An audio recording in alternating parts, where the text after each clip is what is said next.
In this video, I'll put the strongest demon slayer who ever lived against each member of the Straw Hats to see if he can survive the encounter. Maybe he can even win against some of them. But in order to make this fight as fair as possible for both sides, we need to consider two major factors that can tilt the scale in either direction. You see, the world of Demon Slayer and the world of One Piece are completely different, and each one has its own unique abilities that match the power levels needed in the show. So, comparing between Yoriichi with his breathing techniques and Red Sword, which, let's be honest, has a very specific purpose of slaying demons, against literal gods will probably cause issues and upset both sides of the fan base. But I know I'm gonna upset some of you, so bear in mind, this is just my interpretation of the event. So if you have any suggestions, please write it in the comments. But in order to make it completely fair, I divided this scenario into two. What if Yoriichi was born into the Straw Hat world? And second, what if the Straw Hat pirates were born in the Demon Slayer world? Well, let's start with the second scenario, because it'll be way easier to decide. You see, Yoriichi is the god of the Demon Slayer world and has unmatched potential when it comes to slaying demons. To be fair for the Straw Hat pirates, each one of them will go through intense training and will be able to use breaths and awaken their Demon Slayer marks. But even going through every single Straw Hat pirate, I can't really even see a good challenge for Yoriichi, to be honest. Maybe, except one of them. Unfortunately for the Straw Hats, the only one who can even give a good challenge to Yoriichi is Zoro. Zoro is a swordsman in every inch of his body and uses a unique three swords technique that's never been seen in the Demon Slayer world. And I wouldn't be surprised that he'll become a Hashira as fast as Muichiro or Guillaume and even surpass them and become the strongest Hashira of his era. So Yoriichi will have some difficulty, right? Well, don't get your hopes up. Why, you ask? How about the fact that the doll that was supposed to mimic Yoriichi's movements and could only do it with 6 arms, which is double the amount of swords that Zoro has, and this is only a cheap copy of Yoriichi at best. So none of the Straw Hats can even stand a chance against Yoriichi in his world. But what about if Yoriichi was born in the One Piece world? Well, this scenario is interesting, and in order to stick to the source material as much as possible, I'll make Yoriichi a swordsman just like Zoro or Mihawk. The first candidate I would match him up against will be Sanji. One of Yoriichi's most impressive feats that we've seen was him using his blade to slice 1,500 pieces of Muzan's flesh in less than a second. That puts him at much higher than light speed. And according to this Reddit user's calculations, Yoriichi is 550 times faster than the speed of light. But don't forget he's up against Sanji, who's easily one of the fastest members of the Straw Hats. In his fight against the Krieg pirates, Sanji moves so fast that he appeared to disappear and reappear.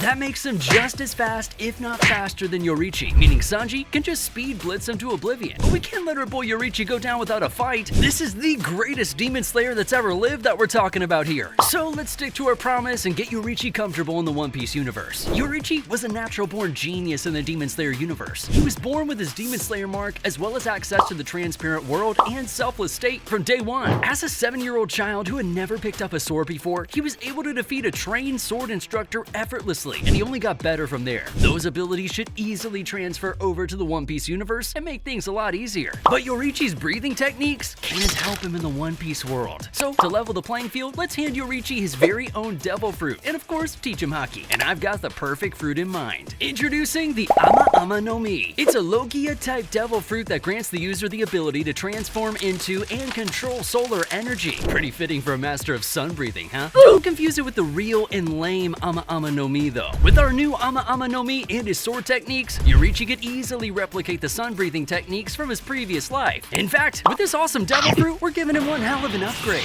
If you didn't know, the visual effects of flames, water, earth, and everything in between that flows through the Slayer's sword are only just that. Visual effects to represent the respected breathing technique each user performs. But with the Ama no Mi, Yoriichi can actually create sun-based attacks, solar flares, and even turn himself into plasma that heats in the intensity of the sun. When Yoriichi activates his devil fruit, he becomes so bright that you can't even look at him, which leaves more room for him to attack you without you noticing. By the time you look away from his intense brightness, he's already cut you and removed your head with one of his sword techniques. So let's put this new powered up Yoriichi to the test against Sanji. Sanji's got immense strength, speed, and durability on his side. Add that to the fact that he's a master of the black leg style martial arts technique. Against almost anybody else, he'd easily come out on top. But even with his immense speed and strength, the Ama no Mi has one major advantage. The user can turn their body into a mini sun. Even with haki, an Ama no Mi user completely covered with the raw heat of the sun is almost untouchable. So punching or kicking Yoriichi is almost out of the question. But let's not look down on Sanji here. It's not like it's the first time he's faced an invulnerable opponent. One of the things that would give him an edge would be his Diabo Jambe. By spinning rapidly in place, he can heat his lower legs to a temperature so high that they glow bright red. Talk about some heated up breakdancing. It goes without saying that these attacks hit way harder. And the fact that he can fight with literal flaming pants means he can can handle high heat just fine, making him the perfect person to go against a living supernova. Still, the main question is, when these two titans go up against each other, who's coming out on top? Well, I'm gonna have to give this battle to Yoriichi. Sanji will put up one hell of a fight, don't get me wrong, but even his Diablo Jinbe technique takes a huge toll out of him. In his fight against PX1, Sanji pretty much admits that his legs would break if he had to use the attack one more time. That means he can't just go around with flaming hot feet for as long as he wants. There's a limit to it, and his fight against a flaming swordsman would come down to a test of endurance. So yeah, Yoriichi takes his first win of this showdown with low to mid difficulty. We're just getting started with the Straw Hats, and Yoriichi's abilities are just starting to show. The next Straw Hat is Nefertari Vivi. Vivi may not always be with the crew, but she's still a Straw Hat, and that means she's a reputable pirate. While infiltrating Baroque works, she quickly rose up the ranks in just 2 years. But even as a Baroque works frontier agent, she got skilled as both an agent and a bounty hunter. Our girl Vivi is no pushover at all. But against a powered up Yoriichi though, that's a whole other conversation entirely. No offense to Vivi, but I don't see her putting up much of a fight against the Master Swordsman. Even when she tried to prove herself against Roronoa Zoro, who like we said before is probably good enough to go up against Yoriichi, she immediately realized their difference in strength and backed off. This one isn't much of a contest. Yoriichi wins, no div. But she's not the only girl in the Straw Hats crew that can pack a punch when she gets serious. Next up, we got Nico Robin, the archaeologist of the Straw Hat Pirates and one of the senior officers of the Straw Hat Grand Fleet. Robin ate the Hana Hana no Mi at a young age, giving her the power to reproduce her body parts or even her entire body on any surface at will. She's clearly not the same superhuman level as Luffy, Zoro, and Sanji, but she's still super strong in her own right. She spent her entire childhood up to her young adult life constantly on the run from enemies like the Marines and the world government. Those aren't small fits at all. Because of those harsh experiences, she grew into a tough as nails young woman who should not be taken lightly. Even when she fights without her devil fruit powers, she's a skilled fighter, just like when she was able to easily defeat Nefertari Vivi with a single strike. With her devil fruit though, she gets infinitely stronger. Thanks to her ability, she can make multiple attackers look like cannon fodder. 2 hands are better than 1, but with Robin, she can easily spawn more than 6 and use them to take down and disarm multiple opponents, making her a one-woman army. She's also one of the only humans who knows and can reliably use Fishman Karate. Add that skill with multiple limbs, and you got a powerhouse fighter. But once again, just like Vivi, this doesn't give much resistance to her overpowered Yoriichi. With his speed and strength and the invulnerability provided by the Ama Ama no Mi, it's hard to imagine that Robin would even have a chance against him. But she does have a form that takes her power up by several levels. Maybe this form can do something against Yoriichi. Robin's got the Demonio Fleur. Robin sprouts a giant copy of her upper body, but with a complete makeover. She grows extra parts like a pair of bat-like wings, darker skin, fangs and horns, and other things that almost make her look like a demon. This new form is her trump card, and some people online even think this might be her awakened form. That's only a theory. With this form, she becomes much stronger and much more durable. But just like with Sanji's trump card, it takes a lot of stamina for Robin to use it. And if we assume this is going to be another battle against the clock. Now, with that said, she's not even comparable to Yoriichi. Even in his Demon Slayer universe, he can cut multiple tentacle attacks in the blink of an eye and faster than the speed of light. So Yoriichi takes this one with low diff. There's no need to drag this on when there's not really much Robin can do even in her strongest form. That's another point for our king of Demon Slayers. It especially doesn't help that Robin is called the Devil Child and her Demonio Fleur form is directly supposed to reference her inner devil. That's a terrible matchup for a man that gave the king of demons 500 years worth of PTSD. Now next up is the crewmate that taught Robin the Fishman Karate style in the first place. He's the helmsman of the Straw Hat Pirates and another one of the senior officers of the Straw Hat Grand Fleet right alongside Robin. Fishmen are known to be strong and powerful, but even for a fishman, Jinbe is crazy strong. He once beat a super rookie with one punch, caught a gigantic iron club with one hand, held up a falling ceiling, and grappled with Big Mom, who's one heck of a beast in her own right. But will he be able to go one-on-one with our beastly creation Yoriichi? Well, for one, Jinbe has been shown to have the strength to tank immense amounts of heat. Not only was he one of the few people to be able to take a dip in boiling water and impel down without flinching, but he also blocked a direct magma punch from a Kainu with his bare hand, and stayed calm even after being badly burned. On top of that, he took a direct hit from a Kainu's enhanced punch, which brutally pierced his body completely. His only reaction was to apologize to Luffy for not protecting him from pain. Even with that, he was able to survive long enough for Law to operate on him. However, Yoriichi's sun-enhanced attacks are miles ahead of a Kainu's magma.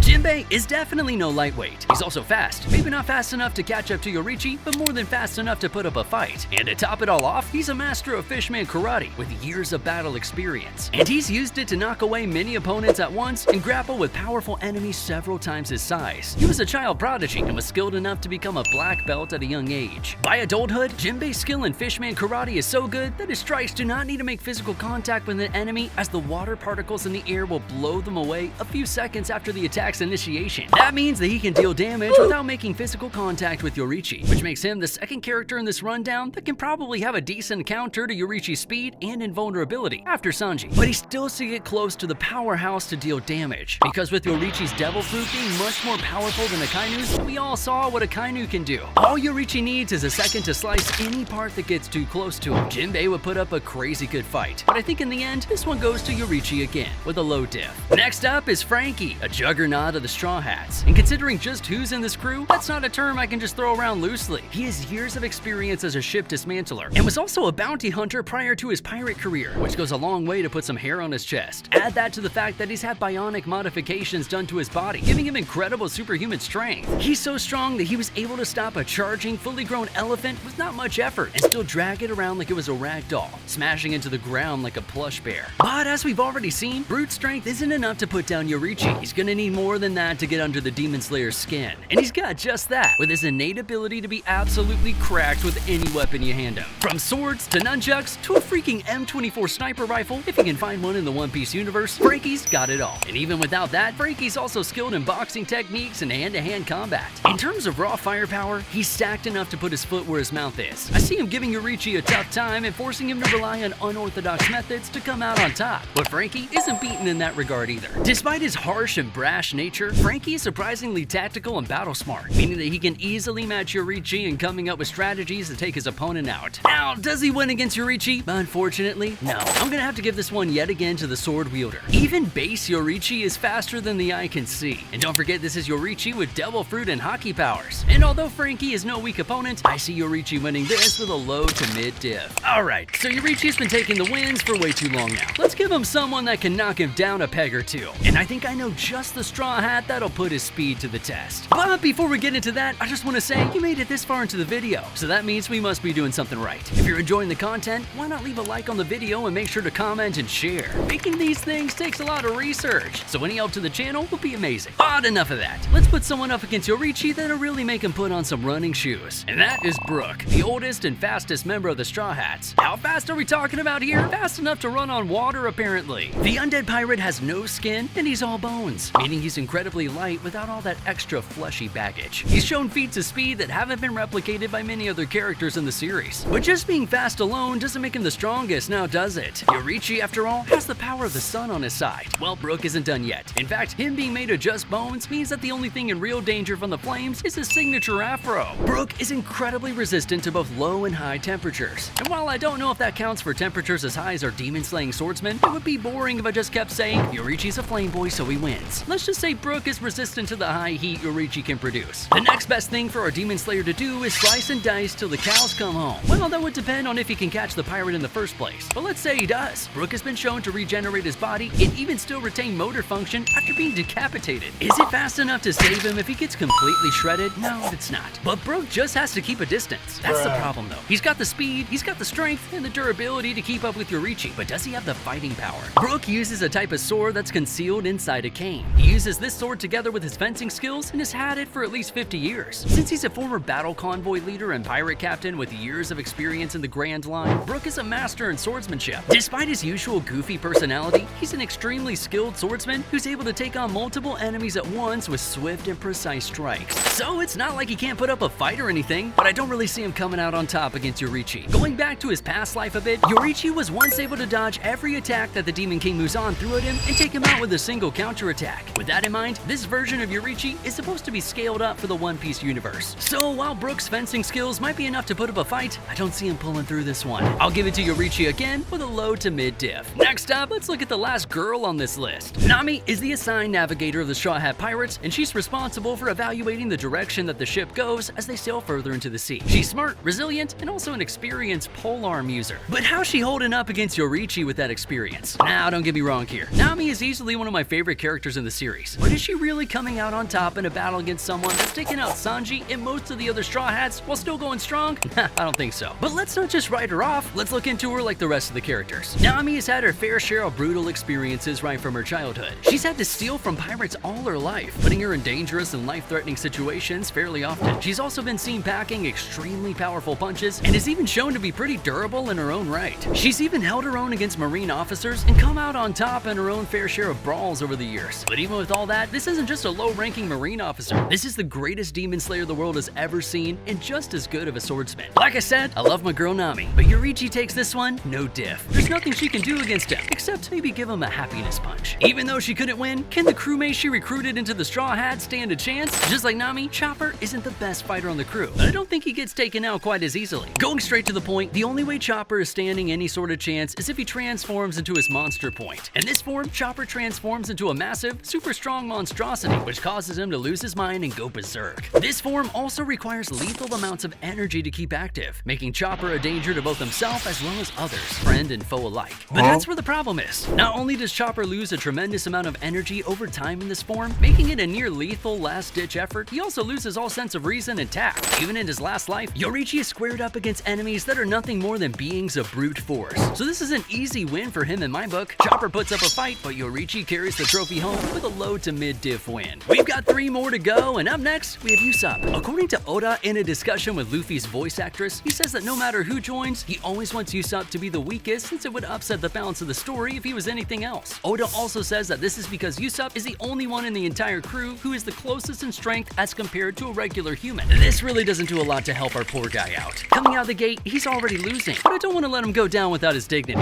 Usopp is an extremely skilled sniper. Since early in the series, he's shown to have inherited much of his father Usopp's crazy good marksman skills. He has great vision and is capable of turning slingshots into lethal weapons. Add that to the fact that he's able to use Kenbunshoku Haki, which has been used to locate and snipe down targets from far distances while remaining safe and hidden. How much does this help him against Yoriichi though? Admittedly, not very much. Yoriichi wouldn't be weak enough to fall even if Usopp got him point blank in the head with one of his shots. And from the direction of the bullet, our Demon Slayer would track down and take out Usopp without much effort. I give this win to Yoriichi yet again, with no diff. Maybe going up to low diff if Usopp has the element of surprise. Finally, on to the fight I'm sure you've all been waiting for. The clash between 2 experienced swordsmen and easily the most hyped battle between absolute units that you'll ever see. That's right, the face-off between second in command Roronoa Zoro and our enhanced Yoriichi. We can't just come into this one throwing facts around. We gotta take the time to plan it out here. Zoro is one of the top 3 strongest in the Straw Hat fleet, standing shoulder to shoulder with Sanji and Luffy. That's no small feat either. This crew has gone through the world, taking part in near-apocalyptic level events, and Zoro has been front and center for every single one of them. The guy carries around 3 swords at once, and each one of them has to have cut down hundreds of people. That's definitely no exaggeration. Despite all the effort we're taking to plan this out, Zoro doesn't take nearly as much effort planning things ahead of time. Instead, he's intelligent and observant, which helps him in his fights against some of the most fearsome enemies on multiple occasions. Learn all the strengths and weaknesses of an enemy in a short time, and use it to his advantage, and can craft up plans that give his friends and allies a fighting chance. And it's not like being super hot and invulnerable helps Yoriichi. Zoro is one of the only people in the world that's ever won against a dragon twice. The only other person is his own ancestor. That's no small feat either, but it still gets even crazier than that. Zoro was also able to use his swords to block a combined Hakai attack from Kaido and Big Mom, 2 emperors who are among the strongest people in the world, long enough to allow his allies to dodge the Hakai's otherwise inescapable attack radius. Despite sustaining heavy injuries from that attack, Zoro mustered up enough strength to go up against and deeply cut into Kaido's almost indestructible body, to the point of leaving a scar, becoming the second swordsman after Kozuki Oden to do so, earning the Emperor's respect. I could sing Zoro's praises all day, but that's not what you're here for. You're here for a fight. With 2 master swordsmen that can fight at close to the speed of light clash, who would come out on top? Well, it'll be a heck of a battle, that's for sure. It's too close to just guess based on facts alone, so let's play it out a bit. I think, knowing his way of fighting, Zoro would attack first between the 2 of them to test Yoriichi's reflexes. He'd take note of the speed that Yoriichi uses to dodge his attack, as well as the way his sword becomes a flaming katana in response. From there, he'd start to put together just how this man was able to almost easily take out most of his crewmates. That makes Zoro put on the big boy shoes immediately. He would probably whip out his King of Hell 3-sword style, which would allow him to go all out using Buso Shoku Haki and Halshoku Haki, significantly increasing his technique's power and range. That wouldn't phase Yoriichi too much, considering he's the same man that needs a robot with 6 arms just to replicate a fraction of his power. And don't forget, Yoriichi can use Haki too. The battle would go on,